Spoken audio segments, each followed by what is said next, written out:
kan kita ada tugas kelompok tuh untuk membahas anak isu umum. Kita harus menganalisis isu umum yang terjadi di pemerintahan gitu. Nah, kalau dari teman-teman ada ini nggak, ada rekomendasi atau ada saran misal dari Kak Dewi itu ada masalah atau isu yang diketahui? Kalau dari aku sebagai admin prodi, sebetulnya kan di Poltekpar itu sebelumnya kita pakai aplikasi Xiaomi namanya. Nah, sekarang itu sedang bermigrasi dengan menggunakan aplikasi baru yang berjudul Si Akad ya. Si Akad itu sebetulnya sudah dipakai oleh Poltekpar lainnya, Poltekpar lainnya. Termasuk kita salah satu yang terakhir nih menggunakan. Sebetulnya mau mengomentari Si Akad ini karena kita masih baru terjun, baru belajar menggunakan sistem ini, pasti banyak minusnya sebetulnya ya. Di samping mungkin sebenarnya ada harapan istilahnya secara akreditasi kita untuk berkas-berkas itu lebih mudah untuk kita ajukan ke PDBT. Cuma kalau mengomentari aplikasi ini itu menggunakan vendor dari luar, sehingga kalau misalkan anak kita untuk memperbaiki sistem mungkin belum bisa kita lakukan ya, walaupun sebetulnya aplikasi Xiaomi yang awal kita pakai sebelumnya itu sudah cukup bagus sih. Cuma kembali lagi untuk penyamaan aplikasi sebetulnya kurang tahu juga. Nanti kalau di keuangan mungkin ada case-case menggunakan aplikasi apa enggak sebetulnya kalau di Gimana? Kalau di keuangan sih semua aktivitas keuangan itu setahu aku ya pakai Sakti. Nah, Sakti ini kadang kalau misalnya banyak yang pakai itu bakal error.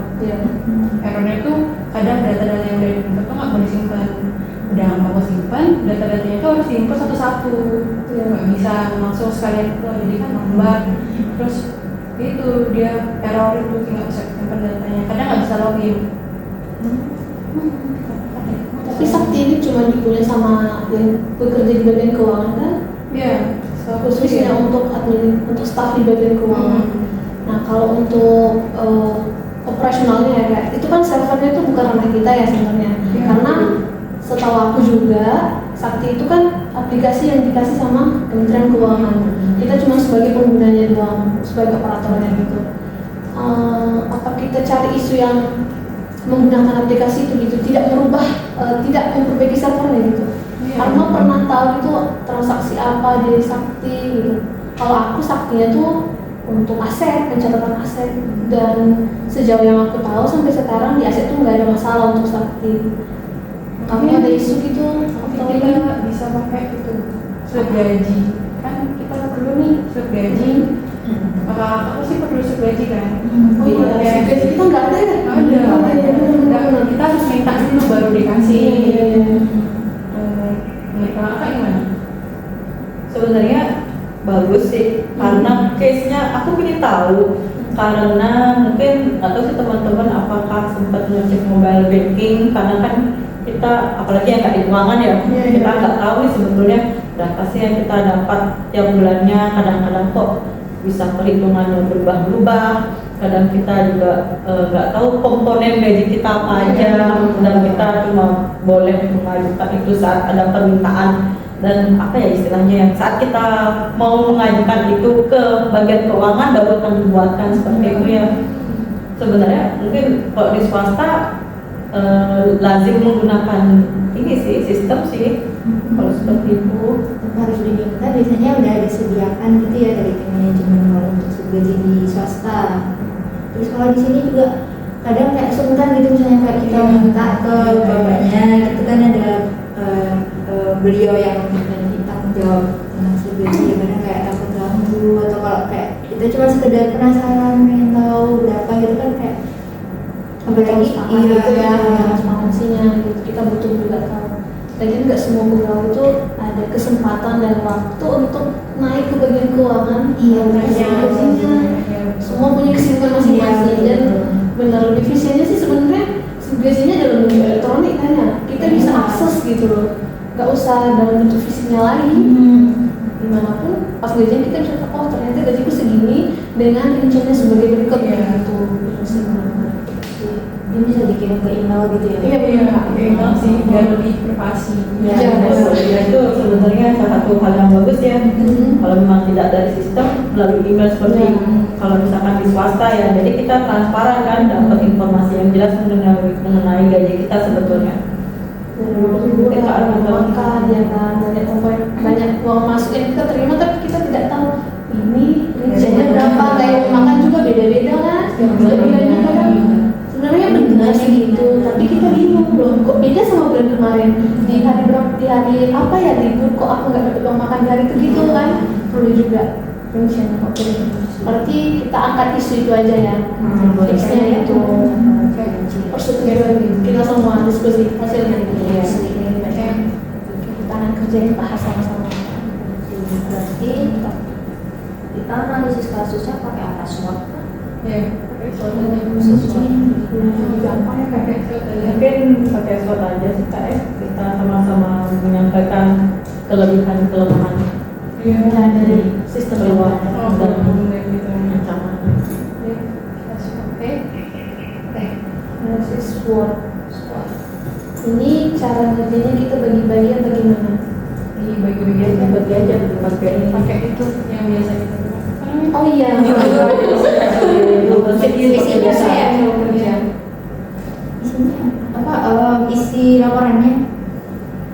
Yang atas tuh yang itu hal baik dari Oh, situ, oh. hal buruknya dari situ, terus analisisnya bawahnya alternatif penyelesaian, upaya-upaya menyelesaikan. Tiga aja belum isi kesimpulannya gitu. Ya, Pak, identifikasi kasusnya berarti yang baik dan buruk gitu. iya. Iya. Terus habis itu analisis SWOT. Terus habis itu rekomendasinya. Misalnya. Terus kesimpulan. Nah, nanti jadi 4 bagian. Boleh pendahuluan boleh. Jadi satu-satu Siapa yang bikin? Tentukan hal-hal yang baik dan buruk. Tentukan hal-hal yang baik dan buruk. Kayak kemarin aja kan yang berarti dulu dong. di maju. Dari implementasi setiap nilai mata pelatihan Linda 3, berarti manajemen ASN dan smart ASN. Iya. Nilai baik dan buruk. Kalau apa? Tapi itu masuk manajemen ASN sama smart ASN. Iya, iya. Kan dan kita boleh tahu. Dua-duanya. Berarti di manajemen itu ada baik dan buruknya, terus di mana ada baik dan buruknya. Oke.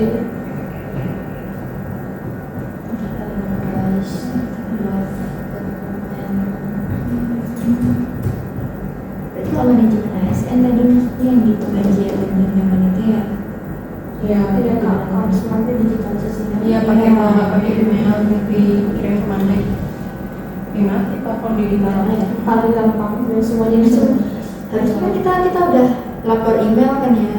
Iya. Jadi ada data email Iya, ya, iya. itu baik. Rekening kemarin kan minta email kan? Minta email tuh. Harusnya. Tanpa harus kita ngasih email lagi kan ya? Dari signing.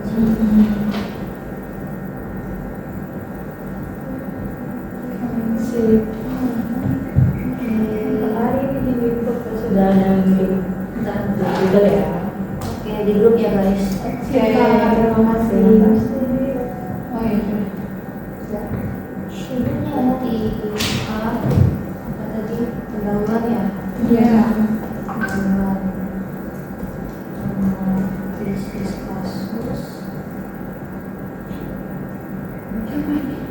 Oh, ini identifikasi kasus guys, salah saya. Identifikasi kasus. Sudah Anak tidak. mungkin soal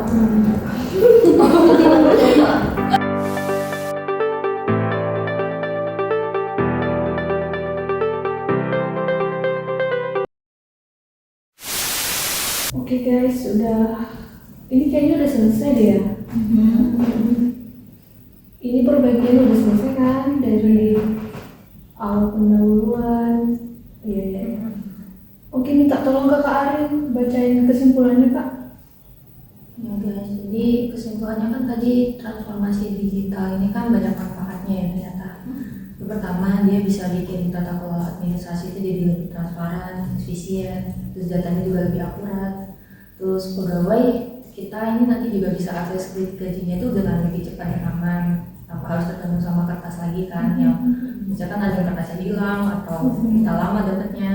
Terus selain itu penerapan Siberji elektronik ini kan juga mendukung budaya birokrasi modern yang adaptif itu kan, mata ASN, jadi sesuai sama perkembangan teknologi, sesuai dengan visi Smart ASN tadi. Lalu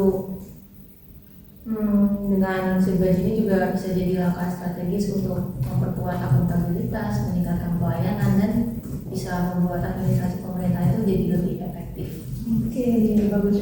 Setuju kan sama kesimpulannya? Oke, terima kasih untuk kerjasamanya hari ini guys. Terima kasih.